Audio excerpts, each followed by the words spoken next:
Sidang pertama adalah sidang yang berkemenangan. Sidang pertama, sidang yang berkembang dengan cepat. Sidang pertama mengalahkan dunia ini.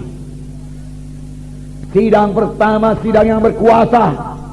Doa mereka berkuasa, pelayanan mereka berkuasa, berita mereka berkuasa. Ini sidang yang pertama. Beritanya sama saja, berita-berita tentang Yesus. Maka sidang akhir zaman juga harus berkuasa, karena Tuhan yang kita sembah, Tuhan yang tidak berubah. Tapi jangan lupa, sidang yang pertama, sidang yang berdoa.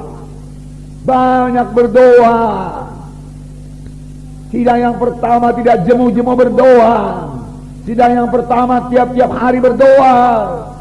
Mereka menyangka diri mereka berdoa. Mereka suka berdoa. Dan Tuhan menghendaki sidang pada akhir zaman lebih daripada sidang pertama. Bukan hanya sama seperti sidang pertama. Kalau sama seperti sidang pertama juga sudah cukup hebat, sudah cukup luar biasa.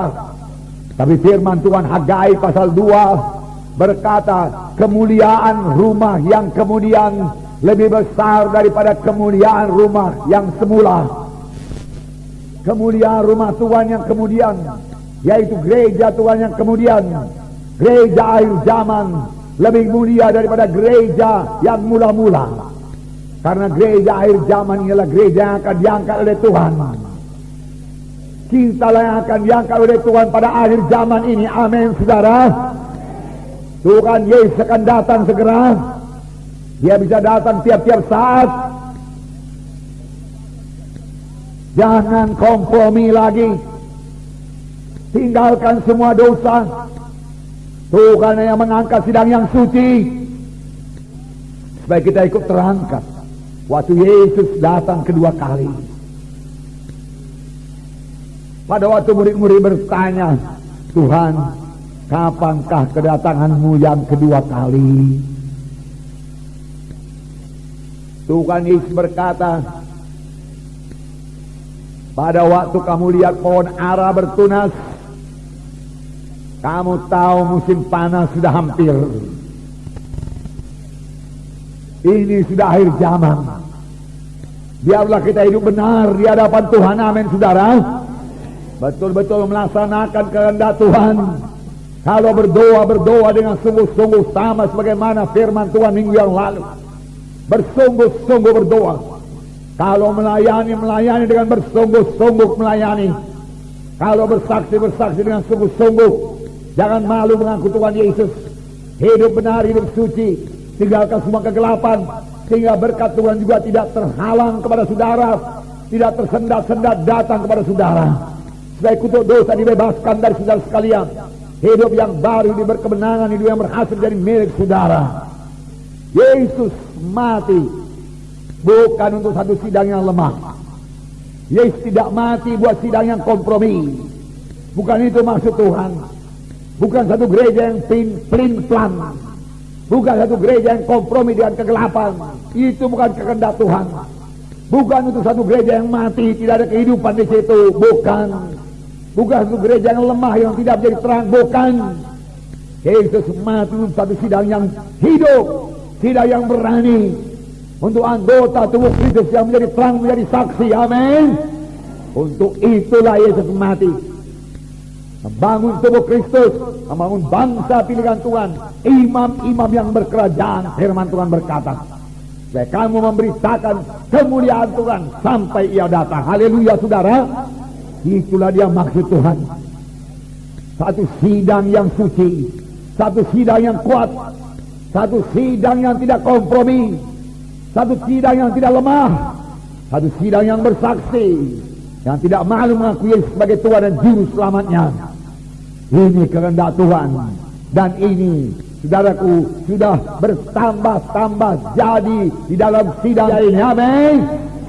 Amin. Haleluya, haleluya. Tetapi bukan berarti pula tidak ada kesukaran, bukan berarti tidak ada penderitaan, tidak ada ujian, tidak ada pencobaan. Bukan. harus ada pencobaan, harus ada penderitaan. Tapi bukan penderitaan karena dosa, bukan penderitaan karena penyakit, bukan penderitaan karena kutuk dosa. Jesus, Tuhan Yesus mau mengangkat semua penyakit saudara. Amin.